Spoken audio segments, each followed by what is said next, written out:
বন্ধু আমার, আল্লাহ রাসূল ডাকলেন, ও বাবা ওমর তুমি এদিকে এসো। হযরত ওমর ফারুক রাদিয়াল্লাহু তাআলা আনহু দ্বিতীয়বার যখন অর্ডার চাইলেন, ইয়া রাসূলুল্লাহ আপনি আমাকে একবার অর্ডার দেন, আমি জানি আলীর দ্বারা এই কাজ করা সম্ভব নয়। আল্লাহ রাসূল বললেন, বাবা ওমর তুমি শুনে নাও, এখনো পর্যন্ত তোমার জন্য কোনো অর্ডার নাই। রাসূল এবারে ডাকলেন আর একটা জলিল কদর সাহাবী, নাম হলো তার হযরতে উসমান গনি। না, আল্লাহ রাসূল একটা আবু বকরকে, বাবা আবু বকর তুমি এদিকে এসো। হযরত আবু বকর রাদিয়াল্লাহু তাআলা আনহু আল্লাহ রাসূলের সামনে এসে বসে গেছেন। ইয়া রাসূলুল্লাহ আপনার কদম তলে আমার পিতামাতা কুরবান হয়ে যাক, কি অর্ডার করবেন করেন। আল্লাহ রাসূল বলেন, বাবা আবু বকর তুমি একটু ইহুদির বাড়িতে একবার চলে যাও, দেখো গিয়ে ছাড়াতে পারো কিনা।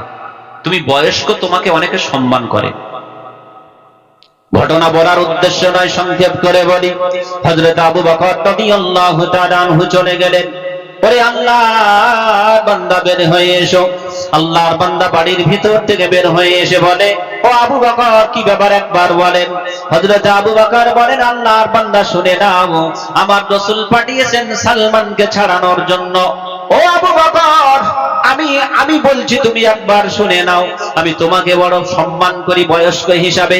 আবু বকর তুমি যদি সম্মানটাকে অক্ষুণ্ণ রাখতে চাও, আমার বাড়ির সামনে দিয়ে তুমি বেরিয়ে যাও, দ্বিতীয়বার সালমানের কথা নিয়ে আর আসবে না। আল্লাহ রাসূলের সাহাবী হযরত আবু বকর এই কথাটা শোনার পর বন্ধু আবার চোখ দিয়ে টপ টপ করে পানি পড়তে লেগেছে। ওইনি আল্লাহ রাসূলের দরবারের দিকে কাঁদতে কাঁদতে চলে আসছেন। আসার পথে বন্ধু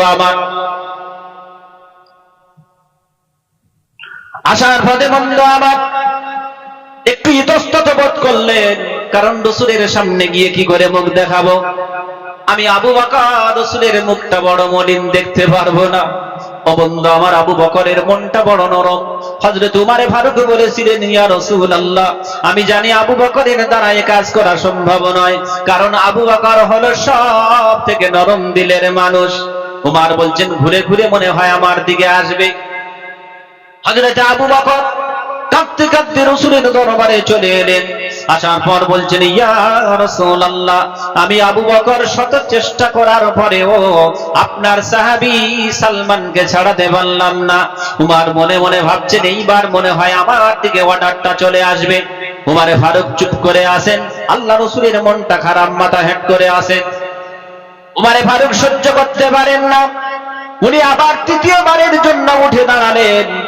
ইয়া রাসূলুল্লাহ আপনার দুইটা সাহাবী ফিরে এসেছেন, আমি উমর আমার জন্য কি একবার অর্ডার হবে না? আমি উমর কথা দিচ্ছি, আল্লাহ যদি চায় আমি আপনার সাহাবীকে ছাড়িয়ে এনে আপনার হাতে দেব। আল্লাহ রাসূল বলেন, উমর তুমি শুনে নাও, এখনো পর্যন্ত তোমার জন্য কোনো অর্ডার নাই। রাসূল উমরকে অর্ডার, কারণটা কি? হযরতে ওমর ফারুক ছিলেন অন্যায়ের বিরুদ্ধে বজ্র কঠোর, অন্যায়কে বরদাস্ত করতে পারতেন না। রাসূল ভাবছেন যদি উমরকে পাঠানো হয় তাহলে হয় সালমানকে নিয়ে আসবে, আর না হয় ইহুদির গর্দান উড়ে যাবে। এখানে শিক্ষণীয় বিষয়। কত কথা বলবো, সময় বাড়ছে, রাতও ফুরিয়ে যাচ্ছে, কত কথা বলবো। অমুসলিম ভাইদেরকে একটা মেসেজ দেবো এখানে। আমার অনেক অমুসলিম ভাইরা হায়ার এডুকেটেড, তারা আমার রাসূলকে সম্মান করে, ভালোবাসে, কিন্তু যারা মূর্খের দল ওরা আমার রাসূলকে নিয়ে কটূক্তি করে। আমি ওই জন্য বলি, ওরে মূর্খের দল, তোরা কিতাবপত্র পড়ে তবে বল, আমার রাসূলের জীবনী পড়ো, বুঝতে পারবে আল্লাহ রাসূল তিনি কেমন মানুষ ছিলেন। এখান থেকে বুঝিয়ে দিচ্ছেন। রাসূল বলছেন, না না, উমরকে যদি পাঠানো হয় তাহলে একটা অঘটন ঘটে যেতে পারে, কারণ উমর অন্যায়কে বরদাস্ত করতে পারেন না। আর আমি রাসূল আমার সঙ্গে চুক্তি ভঙ্গ করেছে ইহুদি, বড় অন্যায় করেছে, উমর এটা বরদাস্ত করতে পারবে না। রাসূল মেসেজ দিচ্ছেন, বিশ্বের মানুষ তোমরা শুনে নাও, আমি রাসূলুল্লাহ বলে গেলাম, আমি শুধু মুসলমানদের নবী নয়, আমি শুধু খ্রিস্টানদের নবী নয়, আমি শুধু ইহুদিদের নবী নয়, আমি পৃথিবীর একটা কোনো জাতপাতের নবী নয়। এক কথায় পৃথিবীতে জাতি ধর্ম বর্ণ নির্বিশেষে যত মানুষ, যত গোত্র, যত বংশে এসেছে সকলের জন্য আমি রসুল হলাম রসুল। জোরে বলেন। যার জন্য তো রসুল বলছেন যে আমি যদি উমারকে পাঠাই তাহলে অঘটন ঘটতে পারে। ও বন্ধু আমার, আল্লাহ রাসূল এটা জানান দিতে চাচ্ছেন আমার অমুসলিম ভাইদেরকে। সবিনয়ে নিবেদন করব, যদি আপনারা ইউটিউবের মাধ্যম দিয়ে শুনতে পারেন বা এখানে যদি থাকেন, আপনাদেরকে সবিনয়ে নিবেদন করবে, একটু ভালো করে শোনেন। আল্লাহ রাসূল বলছেন, না না না, আমি শুধু মুসলমানদের নবী নয়, আমি শুধু খ্রিস্টানদের নবী নয়, এক কথায় আমি জাতপাত ধর্ম বর্ণ নির্বিশেষে সকলের জন্য নবী হয়ে এসেছি। ও বিশ্বের মানুষ, তোমরা শুনে নাও, হতে পারে সালমান কলেমা পড়ে মুসলমান হয়েছে, একজন কলেমা পড়নেওয়ালা মুসলমানের কারণে একটা ভিনধর্মী ইহুদির গর্দান উড়ে যাবে, এটা আমি বিশ্ব নবী কখনো মেনে নিতে পারি না। একটা মুসলমান কলমা পড়নেওয়ালার জন্য মুসলিমের গর্দান উড়বে, এটা আমি মেনে নিতে পারি না। কারণ আমি যেমন বিশ্বের সকল মানুষের জন্য নবী, আমি তেমন বিশ্বের সকল মানুষের জন্য রহমত হিসাবে, দয়া হিসাবে প্রেরিত হয়েছি। আরেকবার বলেন। আমার আল্লাহ বলছেন, বান্দা আমি আমার রসুলকে পৃথিবীতে রহমত করে প্রেরণ করেছি, শুধু মানুষের জন্য নয়, পৃথিবীতে যত জীব জন্তু পশু পাখি গাছপালা এমনকি জিন জাতি, এক কথায় আল্লাহ পাক বলছেন আমি যাদের জীবন দিয়ে পাঠিয়েছি প্রত্যেকের জন্য আমার রসুল হলো রহমত রহমত রহমত। জোরে বলেন। যদি বলেন আল্লাহ বলেছেন দলিল, দলিল হলো কোরআন। আল্লাহ রাব্বুল আলামিন বলেন, ওয়ামা আরসালনাকা ইল্লা রাহমাতাল লিল আলামিন। কোরআন শরীফের পারা নাম্বার 17, সূরার নাম সূরাতুল আম্বিয়া, আয়াত নাম্বার 107, 107 নাম্বার আয়াতের ভিতরে আল্লাহ রাব্বুল আলামিন বলেন, ওয়ামা আরসালনাকা ইল্লা রাহমাতাল লিল আলামিন। ও দুনিয়া, আমি আল্লাহ ঘোষণা দিলাম তোমাদের কাছে একটা বিশ্ব মহামানব প্রেরণ করেছি, এক কথায় জাত পাত ধর্ম বর্ণ নির্বিশেষে, এক কথায় যাদের জীবন দিয়েছি পশু পাখি গাছপালা এমনকি জিন জাতি মানব জাতি সকলের জন্য রহমত। ও বন্ধু আমার, এটা তো কোরআন থেকে দলিল দিলাম, আমি একটু বাস্তব দলিল আপনাদেরকে দেব। তিনি ছিলেন বিশ্বের সকলের জন্য রহমত, তিনি ছিলেন বিশ্বের সকলের জন্য নবী। কিতাবটার নাম হলো দ্য গ্রেট 100। কি নাম বললাম? The great 100। এটা কোরআন থেকে দলিল দিলাম, সকলে মানবে না। পৃথিবীর যারা বড় বড় বৈজ্ঞানিক, হায়ার এডুকেটেড, তারা আমার রসুলকে নবী হিসাবে মেনেছেন, বিশ্বের মহামানব হিসাবে মেনেছেন। অমুসলিম না, অমুসলিম না। মাইকেল এইচ হার্ট, লেখকের নাম কি? Michael H heart. তিনি একটা বই লিখেছেন 100 মনীষীর জীবনী। আমি শুধু ব্রেন মগজ ধোলাই করছি। 100 মনীষীর জীবনী লিখেছেন। সারা পৃথিবীর 100 মনীষীর জীবনী লেখার পর উনি বলছেন সকলের জীবনাচর চরিত্র পড়ার পর আমি 1 নম্বরে কাকে রাখবো আমি গবেষণা করতে থাকলাম। মাইকেল এইচ হার্ট বলছেন বিশ্বের 100 মনীষীর ভিতরে আমি 1 নম্বরে যাকে রাখলাম তিনি স্বামী বিবেকানন্দ নন। 1 নম্বরে যিনি রাখলাম তিনি রবীন্দ্রনাথ ঠাকুর নন। 1 নম্বরে যাকে রাখলাম আচার্য জগদীশ চন্দ্র বসু নন। তিনি বলছেন সারা পৃথিবীর, দ্য ওয়ার্ল্ড ওভার ওয়ার্ল্ড, সারা পৃথিবীর 1 নম্বর মহামানব হিসাবে আমি মাইকেল এইচ হার্ট গবেষণা করে দেখলাম, যার নামটা আমি রাখতে চলেছি বা রেখে দিলাম, তিনি হলেন আব্দুল্লাহর হেলাল, মা আমিনার দুলাল, পিয়ারা নাম জনাবে মুহাম্মাদুর রাসূলুল্লাহ। চিল্লে বলা যাবে না সুবহানাল্লাহ? নারে তাকবীর। কার দলিল দিলাম? অমুসলিম ভাই। আর জাতির জনক আমাদেরকে ভারতবর্ষে, মুসলমানদের জাতির জনক আলাদা, ভারতবর্ষের জাতির জনককে মহাত্মা গান্ধী। তিনি বলছেন but for Islam India would not to be hottest today. Barrister মানুষ ছিলেন, উনি ইংলিশে বই লিখেছেন। আর এক জায়গায় তিনি বলছেন, একটু বাংলাটা বলে দিই, তিনি বলছেন এই পৃথিবী যখন কুসংস্কারের অন্ধকারে নিমজ্জিত, কুসংস্কারের অন্ধকারে নিমজ্জিত, কেমন?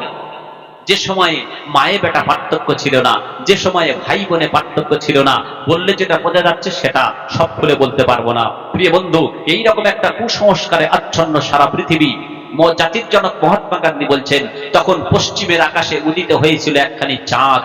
এই কুসংস্কার থেকে মানুষকে আলোর পথে আনার জন্য ওই চাঁদটা আকাশের চাঁদ নয়, ওই চাঁদটা হলো আব্দুল্লাহর হেলাল, মা আমিনার দুলাল, নাম হলো তার মুহাম্মাদুর রাসূলুল্লাহ। আর একটু ভক্তি ভরে বলা যাবে না সাল্লাল্লাহু আলাইহি ওয়াসাল্লাম?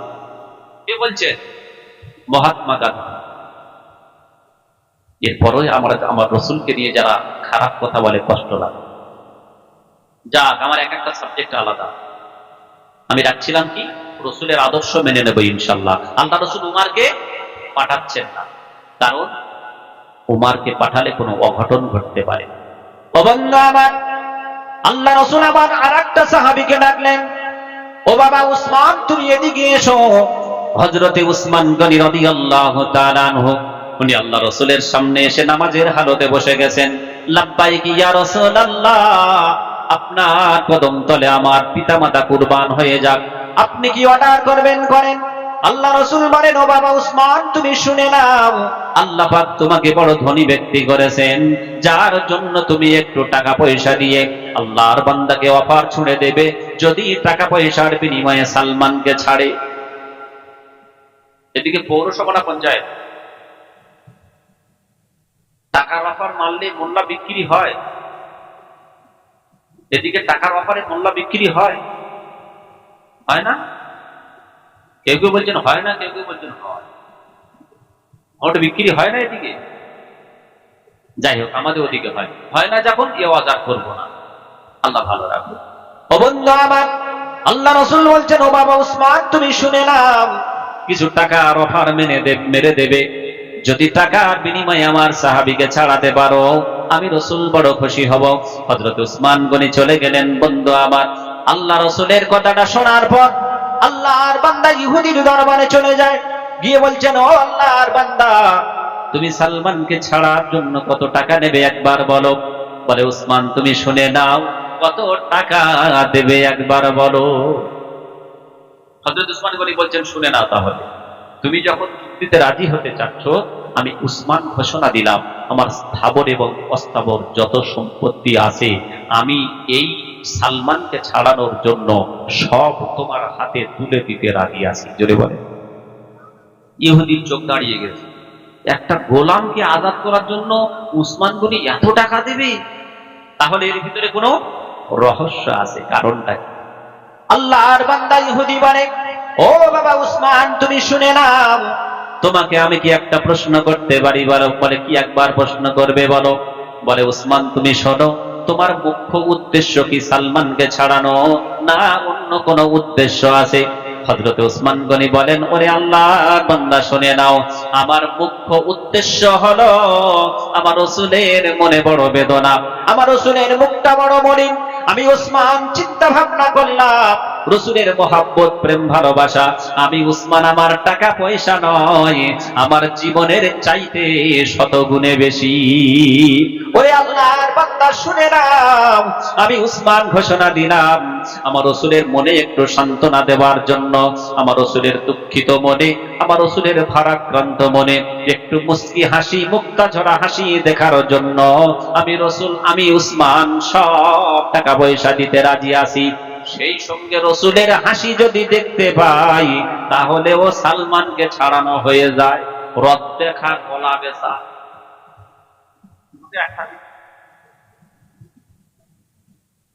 আল্লাহর বান্দা ইহুদি বলে, উসমান তুমি তোমার রাসূলকে কত ভালোবাসো, একটু প্রমাণ দিতে পারবে? হযরতে উসমান গনি বলেন, ও আল্লাহর বান্দা শুনে নাও, আমরা আমার রাসূলকে এমন ভালোবাসি, রাসূল তো সামনে নাই, কি প্রমাণ দেব? একটু কথার মাধ্যমে শুনে নাও।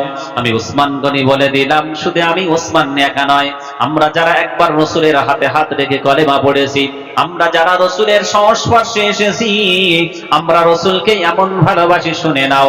আমি উসমান আমার কথাটা বলি, রাসূলের পায়ে যদি একটা কাঁটা ফুটে যায়, রাসূল যদি ডাক দেয়, ও বাবা উসমান তুমি এদিকে এসো, আমার পায়ের কাঁটাটা তোমাকে ছাড়াতে হবে।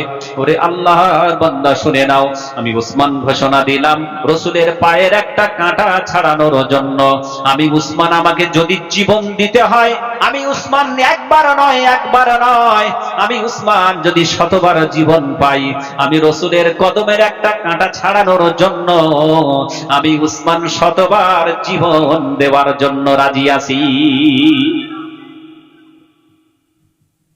কত বড় রসুল প্রেমী! তারাও কলেমা পড়েছে, আমরাও কলেমা পড়েছি, তাই না? আমরা রসুলকে ভালোবাসি, মহব্বত করি তো। কারা কারা প্রকৃত রসুলকে ভালোবাসি হাত তোলেন তো দেখি। রসুলের দুশ্মন কেউ আছে কি? আল্লাহ হাতকে কবুল করে না। আমরাও কলেমা পড়েছি সেই রসুলের আনিত দিনের মাধ্যমে, রসুলের মাধ্যমে আমরা দিন পেয়েছি, আর যার জন্য আমরা সেই কালেমা পড়নেওয়ালা মুসলমান। আল্লাহ রসুল সাল্লাল্লাহু আলাইহি ওয়াসাল্লাম তিনি সাহাবীদেরকে কেমন মানুষে পরিণত করে গেছে, যারা রসুলের সংস্পর্শে একবার এসেছে সোনার মানুষে রূপান্তরিত হয়েছে। ও বন্ধু আমার, উসমানের এই কথাটা শোনার পর আল্লাহর বান্দা ইহুদি বলে, উসমান তুমি শুনে নাও, আমারও টাকা পয়সা কম নাই, তবে শেষ কথাটা একবারও শুনে নাও। আমি দেখতে চেয়েছিলাম তুমি মুহাম্মদকে কেমন ভালোবাসো, তার কথার দ্বারা প্রমাণ পেয়ে গেলাম। ও উসমান, আমার টাকা পয়সা কম নাই, অনেক টাকা পয়সা আছে, আমি তোমার টাকার বিনিময়ে সালমানকে ছাড়তে পারবো না। হযরত উসমান গনি ফিরে আসছেন আল্লাহ রসুলের দরবারে।